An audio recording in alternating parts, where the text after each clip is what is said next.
The Yongle and Xuanle period in the early Ming Dynasty are very important, very critical in the history of Chinese porcelain development. The purpose of forming this collection was always to further the knowledge of Chinese porcelain. The difference between the Yongle and Xuanle period is quite subtle.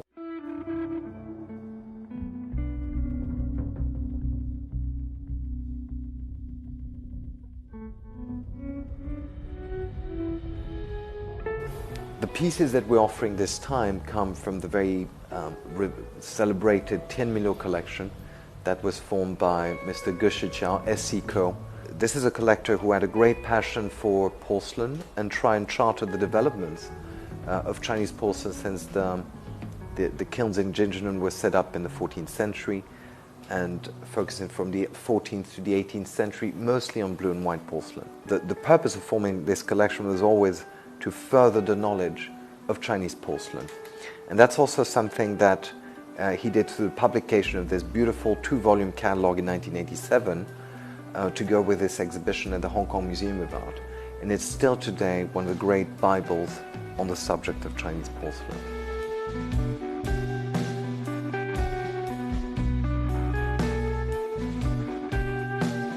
One of the main stars of the auction is this basin. This type of basin finds its source in Middle Eastern metalwork, such as that was produced in the 12th and 13th century in Egypt and Syria.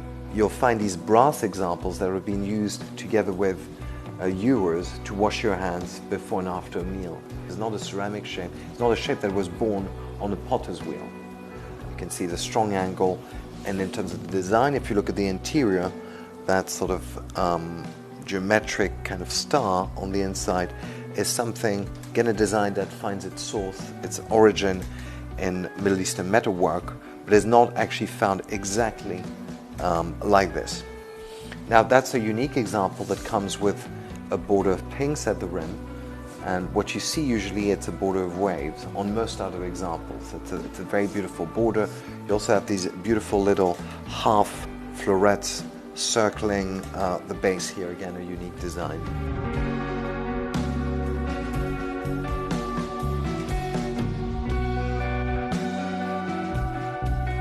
The ball that we have here is a very typical production of the Xuanle period. You find these dice balls with a variety of designs from peony flowers, mixed flowers. You find it with the 3 Friends of Winter. You have another example that comes with lotus flowers and the 8 Buddhist emblems. That is a design that comes from Buddhism originally, and you will have seen in sort of stone carvings. By the time that you find it on porcelain in the Ming Dynasty, actually the design bears very little resemblance to the flower.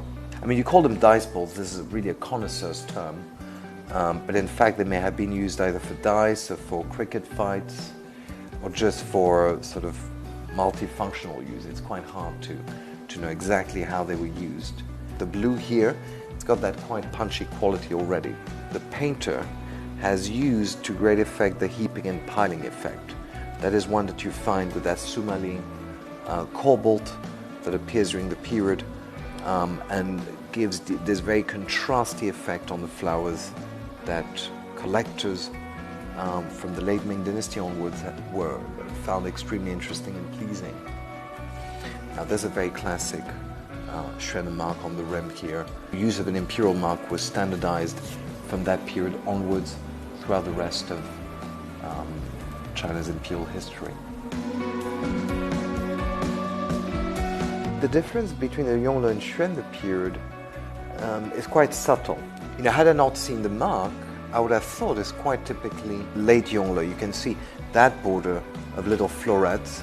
The blue is not quite as powerful as you'd necessarily expect it from the period. It's got that soft hue. It's a little bit paler.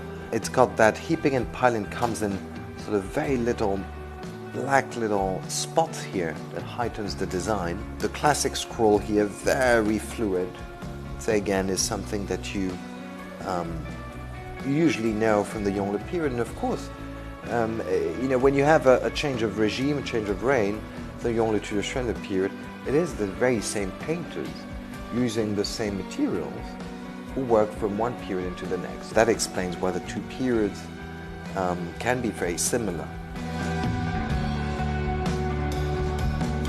The Yongle and Xuan period in the early Ming Dynasty are very important, very critical in the history of Chinese porcelain development. It's so a period of great standardization and great quality control. And it's a period of great creativity as well, when a lot of the designs and shapes that will inform the development of porcelain throughout the Ming Dynasty and throughout the Qing Dynasty first make their appearance. If you look at blue and white porcelain of the Qing Dynasty, or even family rose porcelain, if you look at the shapes and the designs, most of them have their source in Yongle and Xuan period porcelain.